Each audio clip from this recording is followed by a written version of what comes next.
anytime you find yourself in a place, not just a ministry, participate in making the overall value process effective. Do not just be a bench warmer. Make sure your seed, your goodwill, your prayer, if you have influence and it can become a leverage. Are we together? The ministry of helps is not just limited to finances. That everything within your power. And I bless God for great people in this ministry and in my life who have played these strategic roles. They have made the service of God easy. Several things. Right now there's the US team, Canada team. We're not there yet, but they are helpers, laboring day and night, making things happen. There are people who have given and given and given again. Helpers. The Bible talks about Uzziah. I think that should be 2 Chronicles chapter 26 and verse 15, if I recall, that Uzziah prospered because he was marvelously helped of God.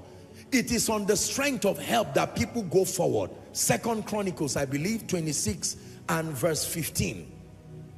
Prospered because he was marvelously helped. That he was helped until he made progress. Marvelously helped. And his fame, his name spread far abroad, for he was marvelously helped till he became strong. You never become strong until you are helped. Helped in business, helped in ministry. Are we together? There are some of you here, and I want to listen to me. Your 1 naira, your $1 has never gone into the project of Kingdom Come. I'm teaching you this as a responsibility. It is a very bad attitude. Now, you don't have to, but if you love Jesus and you are trained to be a responsible believer, you learn this. No kingdom program should happen within a ministry, within a life, within a vessel you are part of. As an individual, I have seeds that I've sown for Sound of Revival, US, Canada. Are we together? UK.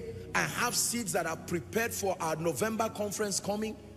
It does not matter that I'm a man of God. It does not matter that I lead this ministry. Obedience is obedience. Disobedience is disobedience. Kingdom principles are kingdom principles. Beyond a man of God, I'm a co-laborer with God. This is the reason why you see God continues to do the things that he's doing. Helps. Haven't obtained help from God. I continue this day. It takes help to continue. Are we together now? Yes. Sometimes, honestly, and I'm saying this not to spite you, I love you with all my heart, but sometimes I sit down and I think to myself, if I was depending on men for tea and bread, maybe one day I would just come here and get a chair and sit down and start crying. And just sit down and say, you people, is it that you have not...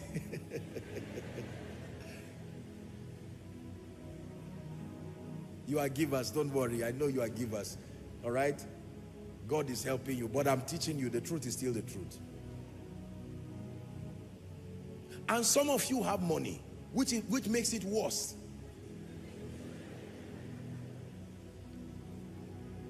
Don't say you love Jesus if your seed is not part of his program. When you love, you give. If you cannot give seeds, you can give access. Access. If it takes 10 minutes for a job to be done, and under your influence it can be done in 2 minutes without compromise and become an edge for the gospel, you have provided helps. Are we together? Yes. So many believers do not know that this is a way we labor with God. We labor with God. I remember a woman who humorously sent me a text and said, Apostle, you are coming to Canada, an elderly mother, in fact, perhaps she's even watching now. And she said, please, I'm ready to provide your meals and all of that. And I just laughed to myself. I said, no, they are younger people. How will I be so stupid to allow a woman the age of my grandmother to be cooking for me while I'm there? I want to live long. Are we together? Rather, I should be sowing into her life to bless her. But there are some of you, Jesus is passing, it's none of your business. Jesus needs a boat, it's none of your business. Okay, he has caught the fish. Help him and bring it to the boat. It's none of your business. Help to smoke the fish to preserve it so there's no decadence. It's none of your business. Okay, call other laborers to come and join. It's none of your business. And yet we hypocritically say, Lord, I love you. You know, even you know. And God says, no. This is a strange, unfamiliar voice. It's a voice that does not participate in my program. I tell you sincerely, and I say this under God, if I were not a preacher, probably a major part of my ministry would have been providing helps to see the work of God go forward. I'm looking for people who establish a business with a covenant from God. They are already blessed, though, but they are establishing a business and the purpose is to fund the gospel.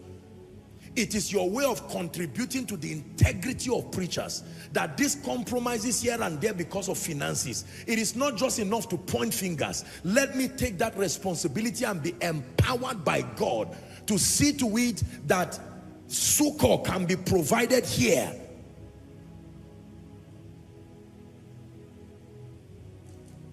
For as long as I live, every effort I can make financially, using the bit of influence and access God has given that can make the program of God advance, I will not spare in giving my best. I have written it in songs. They have become my contemplations and my meditations. And this is my pledge unto God. If I can help somebody go to school as a way of providing more room for laborers to come, I will do that. If I can help somebody to be healthier than he or she is, if I can encourage a man of God who is discouraged and that can help him to stand strong in integrity, I will do it. Listen, don't just profess and shout, I love you, Jesus. No. And please, by this talk, don't allow any pressure. I'm not putting pressure on your finances at all, but it's important to learn this. It's responsibility. There's not supposed to be a special time to collect offering or no. Once believers are mentored, every time you hear of God's program, immediately you know I am a co-laborer.